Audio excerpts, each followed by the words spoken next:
everybody, and welcome back to Insider's Guide. Today we're finishing up Beaver Creek by discussing everything from Strawberry Park and west. If you haven't already, go watch Part A, as it'll give valuable context to a lot of the things I say in this video. So with that, let's begin Part B of an Insider's Guide to Ski Resorts, Beaver Creek. We'll start right here with the Strawberry Park Express lift, the other lift out of the base. Strawberry Park and Centennial are separated by several hundred yards of hiking that seems to be uphill both ways. That's what Shang Ray likes to say anyway. As such, we recommend trying to ski down a run that'll put you on the side you want to be on. Strawberry almost never is as busy as Centennial, so it's a great alternative. A lot of people don't even realize Strawberry exists because it's on the other side of a road and is somewhat hidden behind a pair of condo buildings. Thresher Glade here is a really good, less busy glade. These two blocks are some nice, easier mogul runs, and even sometimes groomed. Everything at the bottom here is groomed consistently. Although it doesn't appear so on the trail map, Overshot and Bitterroot are just as much of roads as Intertwine itself. Intertwine is a really big uphill spot right here where it leaves Lower Stacker, so I take these blue groomed sections instead down here. Below Strawberry is Elkhorn. At a resort where Vail Resorts is known to splurge to keep the lifts modern, Elkhorn is a striking weakness. It sucks that Elkhorn has a painfully slow 12-minute ride with no stops because it serves some really empty blues. These blues get icy from time to time, and grooming seems to be rotated, so they're not all groomed nightly. In and around Elkhorn are a bunch of skiways for real estate access. These can get really confusing to navigate, so make sure you know exactly how to get to and from wherever you're staying if you're on the mountain here. This trail map doesn't really do them justice, but Lower BC, Upper BC, and McCoy Park are decently to extremely long lifts. As such, their trails are very long. The Primrose to Sawbuck route is the worst offender.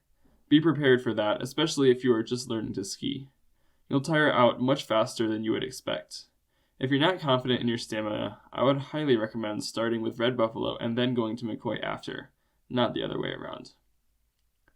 McCoy Park here is brand new to BC, and it includes two lifts, Reunion and McCoy Express. Reunion is a basic fixed grip quad, and its primary purpose is to take skiers back to the main mountain, since it doesn't really service any terrain. If you don't want to take Reunion, you can also exit the McCoy Park pod by taking Unwind. The main draw to McCoy Park is the McCoy Express, which is a relatively long, high-speed quad.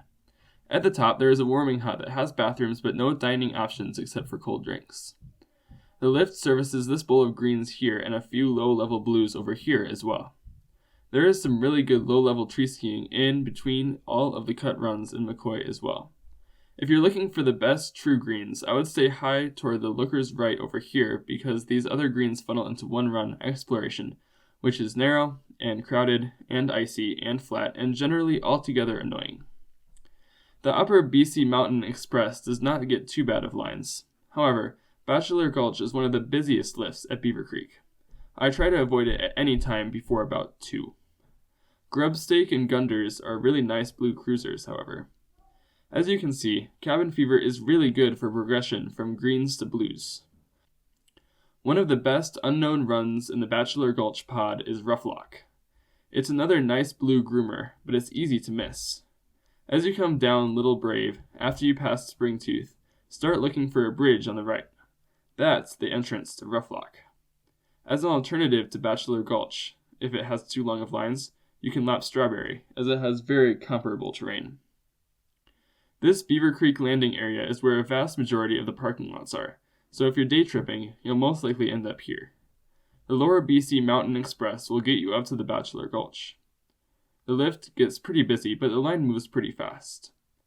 Knowing what you know now, you'll understand that it is much wiser to get on Upper BC than to go to Bachelor Gulch. To get back to the base from the Bachelor Gulch area, you'll need to take the Leave the Beeve Green. This road gets very slushy at the end of the day, but it is really nice to be able to ski all the way down. The furthest west terrain area is Arrowhead. Arrowhead used to be its own ski resort.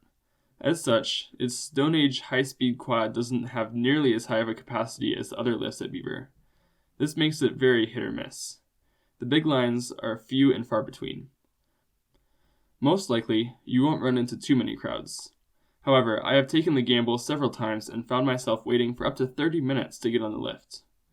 Little Brave is quite steep for a green. Arrowhead in general is not a good area for beginners, especially if you're just learning.